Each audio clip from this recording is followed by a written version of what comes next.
Hello, Cornerstone. I hope you're doing well. I have an announcement for you today, specifically regarding our weekend services.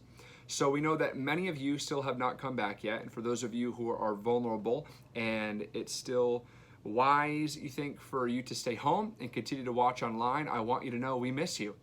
And we love you and we care for you. And if there's anything more that we can be doing for you, please don't hesitate to reach out to me or your deacon. And we hope to see you soon.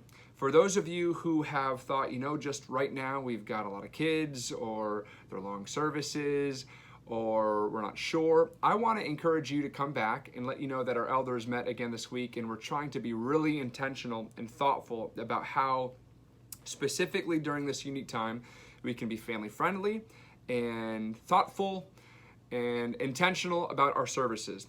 So with that, one of the things that we're realizing is we really want to do more for our kids and have a time in our service that can be just for them. So many of you parents know that during Sunday school and children's church for the last couple of years, we've been going through what's called the Gospel Project. You get to see Christ in the entire story of the Bible. And these studies and these things that the children have been doing have these little 2 to 3 minute videos each week that is their story. Then they have activities and other verses and memory verses and things like that. And they get these take-home sheets that have these fun little activities, and you can color, and on the side it has the Bible story summary, the key passage, big picture question, family discussion starters, family activities.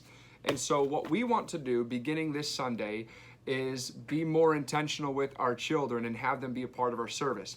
So beginning this Sunday, moving forward, we're going to include the Gospel Project video as a part of our worship, specifically for the kids. And when they leave, depending on their age, they'll get to take home one of these activity sheets with them so that you parents will have something to continue to do with your kids during the week, and that all of our children can be learning the same thing together, still finding Christ in the midst of the entire story of God's Word. Now with that, we know it's hard. I do know it's hard. I know I preach long, and I know it's hard to sit there, especially the last couple of weeks, for over an hour and 15 minutes with social distancing, people wearing masks. You can't go say hi to your friends. And I just want to say that I am so grateful, and I want to commend you parents because I think you've done an incredible job. Our children have been amazing. The sound of children or even the sight of children moving around and all that is not a bother. It is a joy. And so we're so thrilled to have our children there. And parents, you're amazing. I know how difficult it is even for my own wife because I can't sit with her and help her with the kids. And for those 2 little ones, it can sometimes be distracting and hard, and you wonder if you're able to get all of the meat that's being preached and participate in all the things that are happening. But I do think it's worth being there, and I want to encourage you to be there.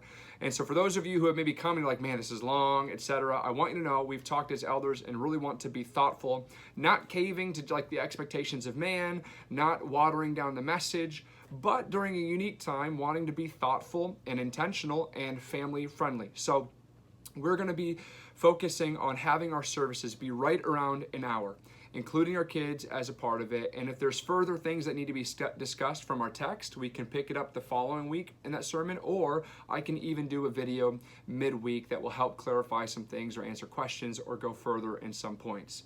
So with that, knowing that we're going to hold off on home groups for a little bit longer, knowing that we're not going to do children's church yet, but still wanting to interact and be thoughtful and intentional with discipleship and worship with our kids, and ask those of you who have not come back yet to come back starting this week. I want to assure you we are doing the best we can and trusting the sovereignty of God beyond that to make this place clean and healthy and sanitized. And we're going to be even more intentional starting this week moving forward to incorporate our kids and allow for the service to be something that we believe families can handle right now. And so it's exciting. I hope you come this Sunday. You can sign up today on Realm, and I look forward to worshiping with you as we continue walking through 1 Corinthians 15. See you soon.